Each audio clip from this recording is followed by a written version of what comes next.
La Cour royale de Danemark vient de dévoiler le programme officiel et les détails de l'organisation de l'abdication de la reine Margrethe II le 14 janvier prochain, et l'avènement du nouveau roi Frédéric X. Une journée d'autant plus historique qu'il s'agit de la première abdication depuis 900 ans, puisqu'il faut remonter à 1146 lorsque le roi Éric III a quitté ses fonctions royales pour entrer dans un monastère. Publicité la journée du 14 janvier, jour anniversaire de l'avènement de la reine Margrethe en 1972, il y a 52 ans, se déroulera en 3 temps, à partir de 14 h avec une séance exceptionnelle du Conseil d'État au château de Christiansborg en présence de la première ministre Mette Frederiksen. La reine signera l'acte d'abdication et, automatiquement, son fils Frédéric deviendra le roi de Danemark, proclamé dans la foulée au balcon du château, lequel est le siège officiel d'un côté du pouvoir royal et de l'autre du pouvoir législatif. Bien évidemment la reine Mary sera présente ainsi que le nouveau prince héritier Christian. Le troisième temps fort de la journée aura lieu à 17 h lorsque l'étendard royal quittera la résidence de la reine Margrethe, dans le bâtiment Christian X du palais d'Amalienborg, pour rejoindre le palais Frédéric VIII, celui où vivent Frédéric et Mary. Cela permet à chaque membre de la famille royale danoise de garder sa résidence après le décès du souverain, ou en l'occurrence son abdication. Cela épargne un stress supplémentaire, le déménagement, elle était jusque-là contre une abdication en revanche, la presse internationale, particulièrement les tabloïds britanniques, s'interroge sur les motivations réelles de la reine Margrethe. Sa décision a surpris tous les Danois, choqués et sidérés. Récemment encore elle avait déclaré, lorsqu'on lui parlait d'une éventuelle abdication, « Cela a toujours été le cas, vous restez aussi longtemps que vous vivez. C'est ce qu'ont fait mon père et mes prédécesseurs. Et la façon dont je le vois aussi. » Ajoutant, « Je ne quitterai le trône que lorsque j'en tomberai. » Son opération du dos en février 2023 explique-t-elle seule cette soudaine décision de céder la couronne à la génération suivante?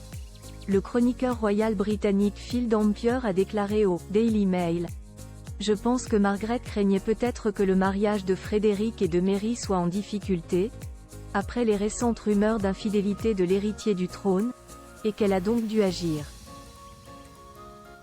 La reine a toujours pensé que Mary était un atout fantastique pour la famille royale et si elle divorçait, cela aurait été un désastre. Elle espère désormais que Frédéric et Mary réconcilieront leurs différends et travailleront ensemble en tant que nouveau roi et reine. Frédéric et Mary au cœur de toutes les conversations au lendemain de l'annonce surprise de la reine lors de ses vœux du Nouvel An, à la réception donnée le 1er janvier, le journal danois Extra Bladet a mis en doute l'état des relations du couple héritier dans un récit laconique de leur apparition. Il s'agissait de leur premier engagement public depuis le lancement de la bombe d'abdication. Leur avait-on servi un café froid? A ironisé le quotidien, ajoutant, en tout cas, le futur couple royal n'avait pas l'air de s'amuser lorsqu'il est arrivé mercredi matin au château de Christiansborg. Lorsque les portes se sont ouvertes et que Frédéric et Mary ont dû passer devant la presse, des mots ont été échangés entre les deux, et il ne semblait pas vraiment qu'ils se souhaitaient bonne chance. L'ambiance était au point de congélation. Le journal a utilisé l'expression « stramud i betrekket », qui se traduit par « serré dans la couverture », pour décrire l'allure de Mary. En danois, cette expression décrit une personne très stricte et inflexible, comme une couverture tendue sur un objet. Extra Bladet a commenté que Mary ne ressemblait pas à quelqu'un qui était ravi de pouvoir bientôt se faire appeler reine de Danemark, tandis que le prince Frédéric était également incapable d'afficher un grand sourire lors de la réception. Un pacte non écrit entre les trois cousins du Nord. Peu importe finalement les raisons qui ont conduit la reine à prendre cette décision, qu'elle a mûri en son fort intérieur. Sans vraiment consulter ses cousins scandinaves, le roi Carl XVI Gustaf de Suède et Harald V de Norvège. Il semblerait, en effet, qu'un « pacte non écrit » ait été conclu entre les trois cousins selon lequel aucun ne quitterait le trône avant son dernier souffle. Tout laisse penser que Margaret a pris de court ses confrères et que ceux-ci seront bientôt invités à suivre son exemple. Par désir secret ou pression de l'opinion publique en quête de renouveau, il y aurait une chance que le roi Harald de Norvège, 86 ans, et le roi Carl Gustaf de Suède, 79 ans, lui emboîtent le pas et se retirent pour permettre à leurs héritiers de monter sur le trône. Comme la reine Margaret, le roi Harald a dû prendre un congé de maladie au cours de l'année écoulée après avoir été hospitalisé plusieurs fois. Il a contracté une infection en mai dernier et est resté éloigné du pouvoir pendant un certain temps, pendant lequel son fils le prince héritier Håkon Magnus a exercé ses fonctions royales.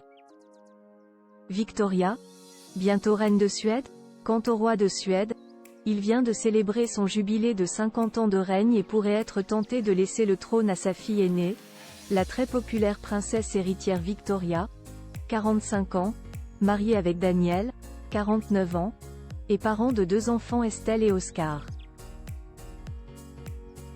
L'opinion publique, au fil des sondages, plébiscite l'idée d'une abdication au profit de Victoria, idée qu'a toujours rejetée le roi, au nom de la tradition. Lorsqu'on a demandé à Carl XVI Gustaf quand il pensait qu'il serait prêt à céder le pouvoir à sa fille, il a répondu que la question était « une affaire entre les mains de Dieu ». « Je demanderai à Dieu quand je mourrai », a-t-il déclaré, ajoutant qu'il essaierait de rester roi aussi longtemps que cela lui serait physiquement possible. L'abdication de la reine Margaret pourrait redistribuer les cartes en Europe du Nord et conduire à l'avènement de la nouvelle génération. D'autant qu'avec Victoria de Suède sur le trône, l'Europe aurait toujours une reine.